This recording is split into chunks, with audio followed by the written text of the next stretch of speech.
Help me reach 2,000 subscribers. Give this video a like and share your thoughts in the comments. I read every single one of them. Thank you. I used to believe that family meant never letting go, no matter how heavy things became. My name's Ethan, and for 12 years I thought my wife, Claire, and I had built something unbreakable. Our home was full of laughter, a little chaos, and the kind of noise only love can make. At the center of it all was our son, Liam, my entire world. I wasn't a perfect man, but I showed up. Every school play, every late-night fever, every whispered dream, I was there. Claire and I had our share of rough patches, like any couple. But never once did I think betrayal could find a way inside our walls. It began with distance, not the kind measured in miles, but in silence. She started working late, always with new deadlines or team meetings. Her phone stayed face down, notifications off. I didn't want to be that paranoid husband reading too much into little things. But sometimes, truth doesn't shout, it whispers. Then one evening, Liam, just 10 years old, came to me with a question that froze my blood. Dad, why was Mom kissing Uncle James in the car? At first, I thought I'd misheard him. Kids get things wrong, right? But the look on his face, confused, hurt, told me he hadn't. I saw the storm in his small eyes, trying to make sense of something no child ever should. My chest tightened. My hands went cold. That night, when Claire walked in smiling like everything was fine, I looked at her and saw a stranger. Her laugh, her perfume, her excuses, they all felt rehearsed. I didn't confront her. Not yet. I just watched. Every move, every message she tried to hide. The woman I once trusted more than anyone was already gone. She just hadn't packed yet. A few days later, fate handed me the truth. Raw, undeniable, cruel. Claire forgot her phone at home. Something she never did. I wasn't searching anymore, but when it buzzed on the counter, curiosity pulled me in. The message on the screen read, "Last night was amazing. I can't stop thinking about you. Same time tomorrow?" It was from James. My knees went weak. There it was, the truth I'd tried not to see, written in black and white. The man she'd been seeing wasn't a stranger. He was my oldest friend. The same man who stood beside me at my wedding, who toasted our anniversaries, who played ball with my son in our backyard.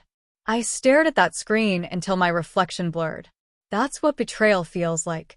Not a single wound, but a slow, quiet unraveling of everything you thought was real. When she came home that night, I didn't yell. I just handed her the phone. "Do you want to explain this?" I asked. Her eyes widened, then hardened.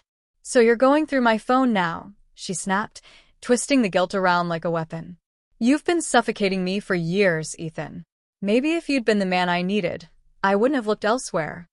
I'll never forget that moment, the calm cruelty in her voice as she twisted her betrayal into blame. There wasn't an ounce of remorse, only resentment. Then Liam walked in, clutching his teddy bear, eyes wide. "Mom, are you and Dad fighting because of that man from your work?" The room fell silent.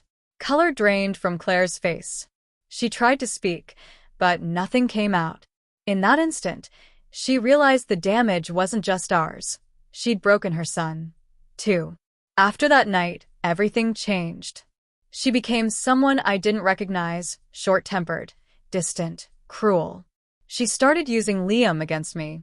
If I tried to discipline him, she'd whisper, "See? Your father's always angry. He doesn't love you like I do." That was the line she crossed, turning our child into her shield. I tried to hold our world together for Liam's sake, but you can't build a home out of lies. Every morning became a silent war. Cold breakfasts, forced smiles, and the ghosts of what we used to be. I suggested counseling once, desperate for something to save us. She laughed. "Now you want to talk about feelings? You should have done that years ago." That's when I knew she was gone. Not just as my wife, but as the woman I'd loved.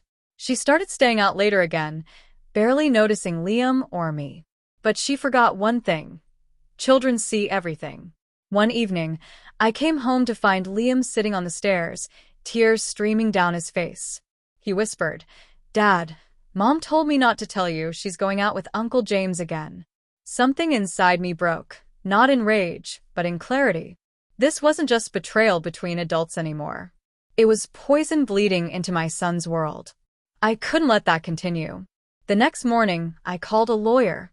It wasn't revenge, it was protection. I documented everything. The messages, the late nights, the things Liam had overheard. When the truth came out in court, she didn't deny any of it. She just glared at me and said, "You'll regret this." But I didn't. The judge granted me full custody. And for the first time in months, Liam smiled. A real, unguarded smile. When we packed our things and left, Claire didn't say goodbye. She stood on the porch, arms crossed, watching the family she'd destroyed. That first night in our new apartment was quiet, not the painful kind of silence, but the kind that heals. Liam fell asleep with his head on my chest. And for once, I didn't feel broken. I felt free. People say betrayal destroys you. But it doesn't. It strips you bare until all that's left is the truth. Who you are. What you stand for. What you'll no longer accept. Claire lost her family chasing a lie. I found mine again in the ruins. And when Liam whispered before falling asleep, "Dad, we're okay now, right?" I smiled through the ache in my chest and said, "Yes, son. We're finally okay."